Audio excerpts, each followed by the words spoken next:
1,5 ampères. Là, c'est sûr qu'il est plus bas. Et voilà! C'est sûr qu'il est plus bas.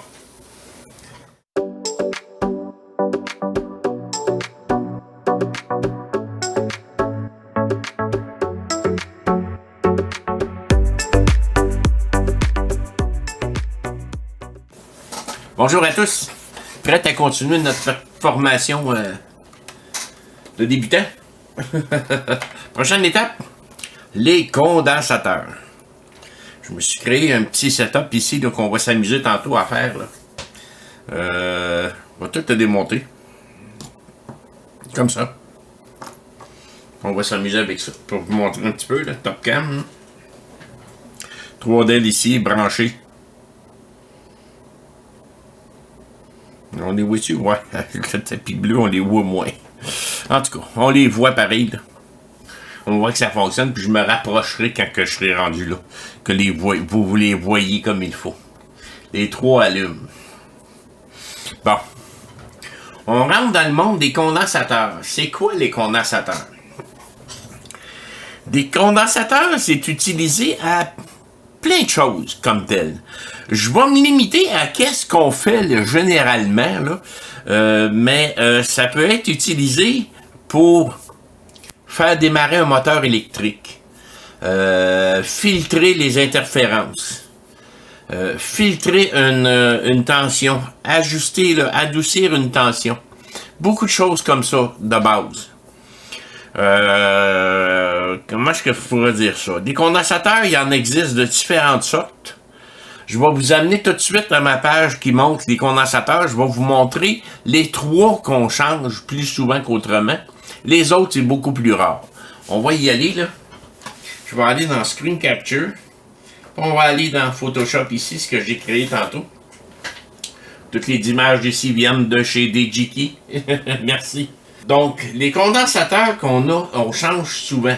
C'est des condensateurs électrolytiques comme ça ici. Le condensateur électrolytique, je ne rentrerai pas dans les détails, mais il y a un liquide à l'intérieur. Puis ces condensateurs-là, généralement, ont une durée de vie dans le temps. Si on va chez DJI, on va y aller tout de suite, on va aller voir. Puis si on s'en va dans, je sais pas moi, capacitors. Je suis habitué en anglais, fait que je le marque en anglais, là. Bon, aluminium électrolytique capacitors, ici.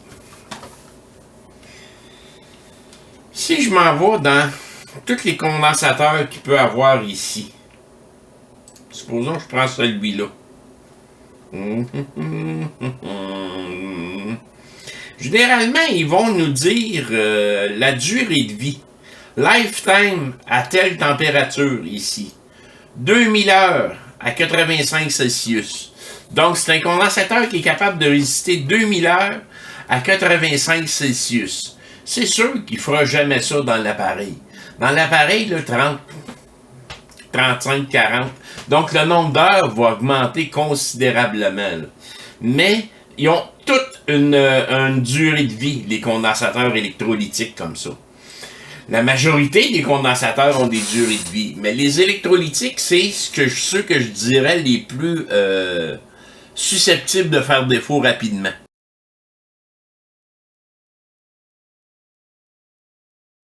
On a eu aussi le capacitor's gate, qu'on pouvait appeler. À un certain moment donné, pendant quelques années, il y a des bonnes compagnies de condensateurs qui existent. Nichicon, Rubicon, et ainsi de suite. Panasonic aussi. C'est des compagnies qui faisaient d'excellents condensateurs, puis il y en a qui ont duré, là. Ils marchent encore aujourd'hui, puis ça fait 30 ans, 30-40 ans qu'ils sont dans un appareil. Le hic, c'est qu'il y a eu une grosse passe de contrefaçon. Je peux dire en Chine, mais je pense qu'il y en a eu aussi de Taïwan, des choses comme ça, d'un peu partout, là. Il y a eu de la contrefaçon. Puis, ça s'est introduit dans bien des appareils. C'est pourquoi que certains appareils, je fais souvent des purificateurs d'air, le Voigt. C'est des appareils, ça, qui coûtent entre 300 et 400 $, je pense, pour purifier l'air. Puis c'est vraiment des beaux appareils bien faits. À l'interne, 2 condensateurs. Les 2 même tout le temps. Il y a une simple raison là-dedans. Soit c'est un problème de concept de fabrication en usine, ou soit qu'ils se sont fait passer de la contrefaçon. Fait que ça me surprendrait bien gros que pour 2 condensateurs, tu sais, on parle souvent d'obsolescence programmée. Je dis pas que ça n'existe pas. Par contre, ça, c'est une cause qui passe sur le dos de l'obsolescence programmée, mais les compagnies pouvaient pas rien y faire. Ils pensaient qu'ils achetaient de quoi de bon, puis ils mettaient ça dans leurs appareils. Ça cache pas les autres. Il y en a d'autres qui achetaient, ils savaient qu'est-ce qu'ils achetaient, puis ils le mettaient dedans. Mais il y a ça aussi. Fait que, il y a eu ça. Mais généralement, les condensateurs électrolytiques de même, on va toujours avoir une durée de vie prédéterminée. Si on retourne aux condensateurs, ici. Les condensateurs électrolytiques, on a des condensateurs polarisés, puis on a des condensateurs non polarisés. Qu'est-ce que ça veut dire? Ça veut dire que il y a des condensateurs qui ont des lignes blanches comme ça, sur le côté. Ça indique toujours le négatif, ça. Ça, c'est le négatif du condensateur. Puis on a un positif de l'autre côté. Il y a aussi une patte plus longue que l'autre qui indique toujours que celle les plus longues, la plus longue, c'est le positif. C'est un condensateur qui peut pas être branché à l'envers. Si vous faites ça, ça va arrêter, ça sera pas trop long, là. Le condensateur ne le prendra pas. Mais c'est un condensateur polarisé. Mais il existe aussi beaucoup de condensateurs électrolytiques comme ça, non polarisés. Ils peuvent être branchés d'une façon ou d'une autre. Je rencontre ça le plus souvent dans des amplificateurs vintage, qu'on pourrait dire, des années 80, 70. On a des amplificateurs, on a des condensateurs à l'intérieur de ça qui sont non polarisés souvent. Puis, quand vous voyez ça, dites-vous pas, je vais avoir de la misère à trouver ça. Non. Ça se trouve facilement. Si on retourne chez DJkey encore une fois, on a la partie polarisée ici, regardez. Polaire. Ils sont toutes polarisés, ceux-là. Mais, si j'y demande bipolaire ou polaire, et voilà. Si je fais ça ici, il y en a 757 sur 120 000. Donc, il n'y en a pas des tonnes. Mais ça existe. Ce sont tous des condensateurs qui sont bipolaires. Ça. Ils peuvent être branchés d'un côté comme de l'autre. Puis si on y va dessus, là, il n'y a pas de place qu'on peut ouvrir de bord. Là, mais il n'y a aucune ligne blanche qui va vous indiquer lequel, puis les pattes vont être égales aussi. Donc, ça, c'est un condensateur bipolaire qui peut être branché comme d'un côté comme de l'autre. Des autres condensateurs qu'on a. Si on retourne dans Photoshop. De surface électrolytique. C'est la même composition que ça, mais c'est de surface. Puis c'est un boîtier métallique souvent. Ça, j'en change, mais plus ou moins souvent. Mais ça peut arriver, ça. Pour ceux qui font des consoles de jeux, là, les Sega Game Gear, ils ont beaucoup de condensateurs comme ça qu'on remplace pour redonner vie à l'appareil comme tel. Fait que ça, c'est un condensateur de surface électrolytique et ça, c'est un condensateur de surface en céramique. Ça, on en change, vous l'avez vu, je pense, assez souvent, dans les ordinateurs surtout. Ça se met à faire, ça fait un court-circuit automatique quand ça fonctionne plus. C'est utilisé souvent pour filtrer les interférences, filtrer la tension. Donc ça, vous allez être porté à en remplacer plus ou moins, mais on en remplace. Donc celui qu'on remplace le plus souvent, c'est celui-là. Après ça, va venir celui-là. Finalement, il va venir celui-là et très rarement celui-là. Ici, en bas, c'est d'autres condensateurs, puis il y en existe d'autres que j'ai pas mis sur cette feuille-là. Là. Mais c'est d'autres condensateurs qui peuvent exister. Généralement, c'est des condensateurs qui vont contenir des... vont emmagasiner en picofarad. C'est vraiment pas gros, là. C'est une petite tension de rien qu'ils vont emmagasiner, mais c'est utilisé un peu partout. Ceux-là sont un peu plus forts, sont un peu plus gros, mais ceux-là, là, c'est des picofarad. Dans celui-là ici, j'en ai remplacé quelques fois. Savez-vous où? dans les fers à friser ou encore les séchoirs à cheveux que la personne est allée en voyage. Parce qu'il y a un condensateur comme ça à l'entrée de la tension. Puis soit que c'est une erreur de branchement ou soit que le module de conversion 120-230 n'a pas fonctionné, en tout cas. Plein de raisons. Ça fait exploser ces condensateurs-là. Puis des condensateurs, une chose qu'il faut retenir qui est bien importante, c'est des composantes qui viennent en court-circuit. Une résistance, ça peut pas faire un court-circuit. Une résistance, ça fonctionne pas. Des condensateurs, ça vient en court-circuit et ça annule des systèmes complètement. Fait que, comme je vous disais, dernière fois, ça on change ça souvent, ça un petit peu plus souvent, celui-là moins souvent, puis celui-là rarement. Fait que c'est les différents condensateurs qui existent. Il y a des valeurs, des choses à respecter là-dessus, dans les condensateurs. On a une échelle utilisée qui est des farades. Quand on regarde un condensateur comme ça, microscope cam, on va mettre ça là.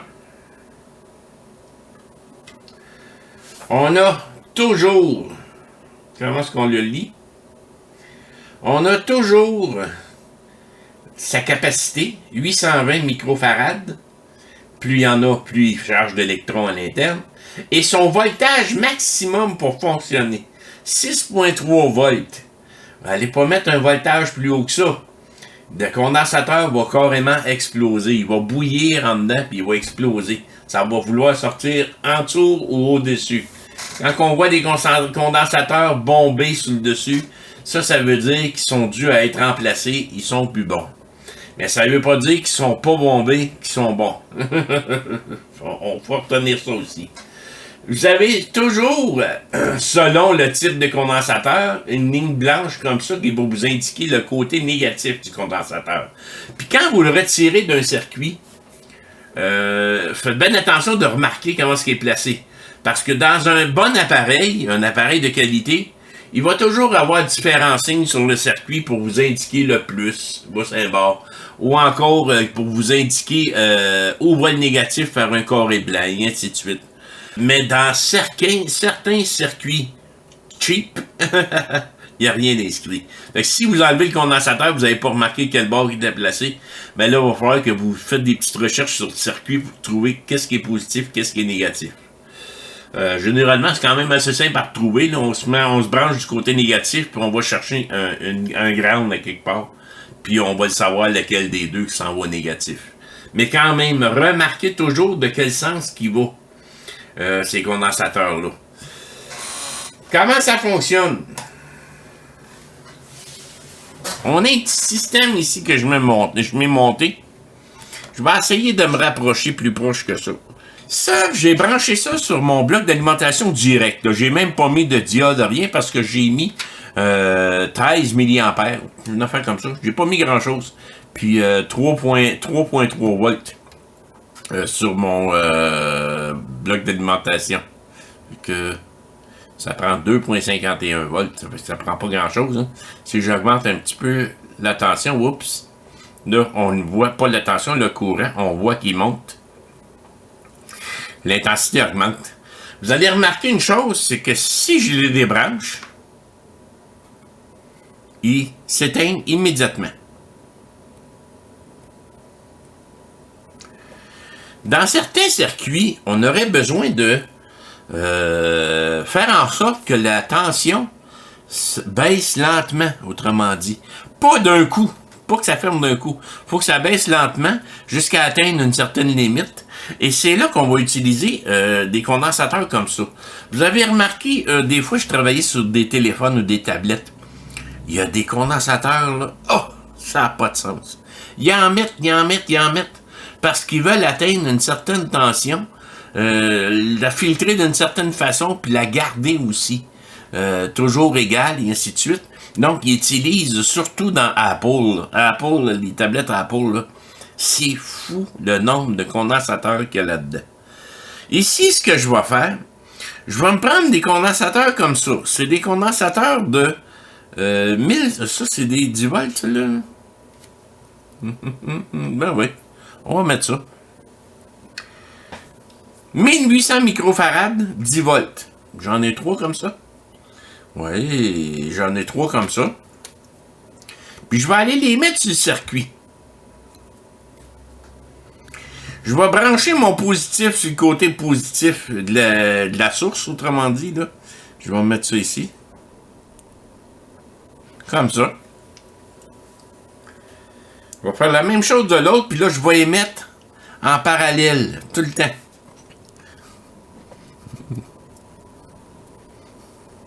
Je vais m'arranger qu'ils se rejoignent toutes, par exemple.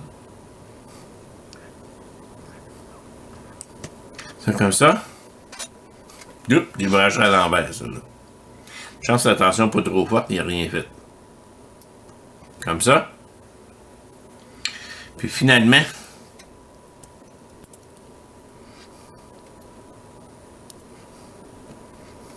je branche pas mal, comme ça.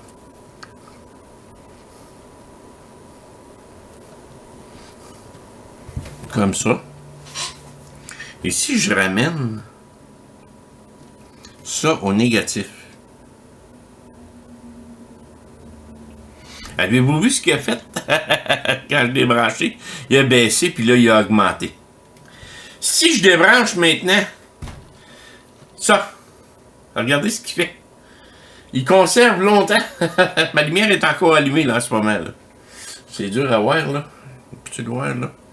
Ouais, il est encore allumé, là. Puis il est débranché, là. Il est allumé, il est allumé, il est allumé, il est allumé, il est allumé. Tout dépendant des condensateurs que je pourrais utiliser, je pourrais faire en sorte que ça dure, là, très longtemps, même quand il manque de tension. Puis si je les rebranche, mais ils vont se recharger. Et voilà. Si je le débranche,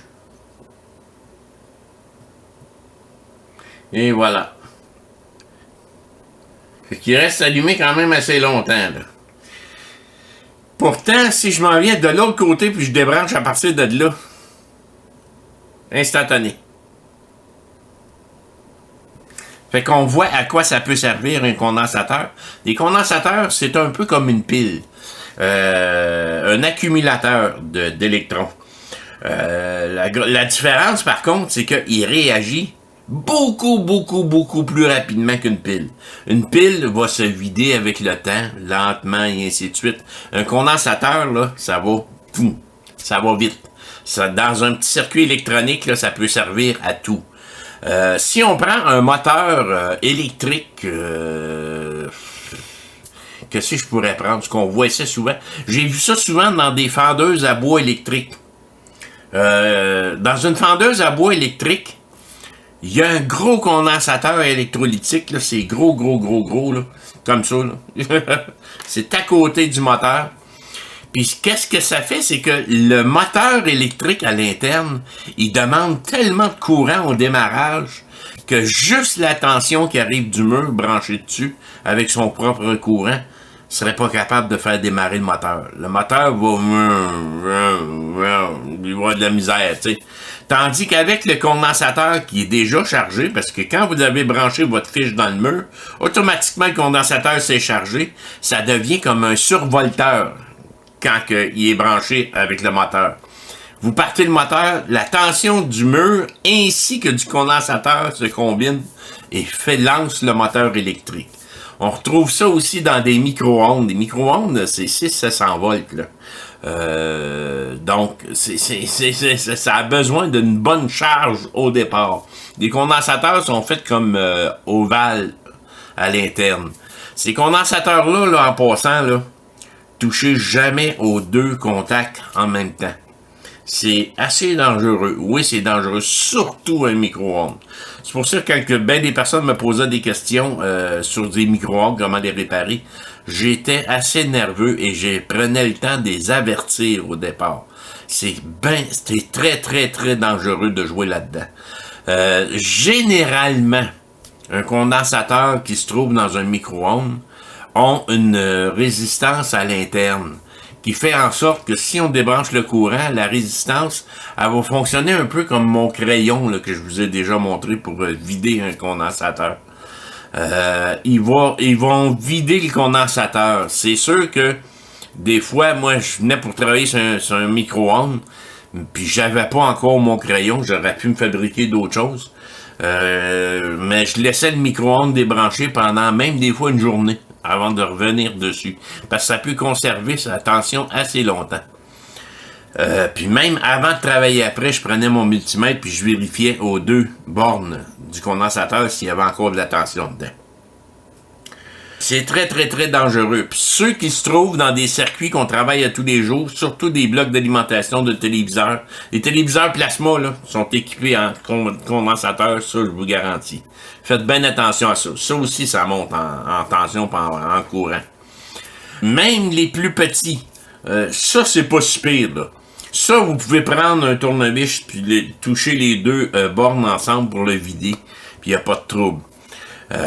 Faut faire attention par contre, parce qu'il y en a qui ont des méchantes bonnes tensions, puis si vous rentrez avec un tournevis là-dedans, là, le métal du tournevis peut fondre. Ça vous donne une idée. Fait que, je vais rallumer ça. Fait que, les condensateurs, ça sert à ça, à distribuer du courant. Pourquoi est-ce qu'on utilise ça? C'est justement pour régulariser une tension. Quand on a une tension qui rentre dans un système, plus souvent qu'autrement, la tension, elle se promène. Monte, descend, monte, descend, monte, descend, monte, descend. Un condensateur sur le circuit va faire en sorte de rendre ça linéaire. Autrement dit, quand il descend, le condensateur, il redonne. Quand il monte, mais là, ça touche pas. Lui, il va aller chercher le maximum, puis il va linéariser ça. Wow, tout est mot. Excusez-moi. Il va mettre ça à plat, puis il va vous rendre votre tension très fine, très parfaite comme ça. Fréquence radio aussi, c'est utilisé pour ça, parce que justement, quand ça oscille trop, ça crée des fréquences radio indésirables. On a souvent ça en dessous des appareils. Cet appareil-là est conforme à telle norme au Canada ou en Europe contre les fréquences qui pourraient s'en échapper et ainsi de suite. C'est pour ça aussi que dans des ordinateurs, surtout des ordinateurs portables, des fois on a 2-3 condensateurs en parallèle. On en enlève un. On ne leur remet même pas, l'ordinateur fonctionne pareil. Souvent, ces condensateurs-là, c'est des condensateurs filtres pour les fréquences. Donc, si vous êtes vraiment mal pris, vous n'êtes pas obligé de les remettre comme tels. Fait qu'en gros, c'est ça. Ces condensateurs, c'est vraiment pas compliqué. Dernier petit test que je veux faire avec vous.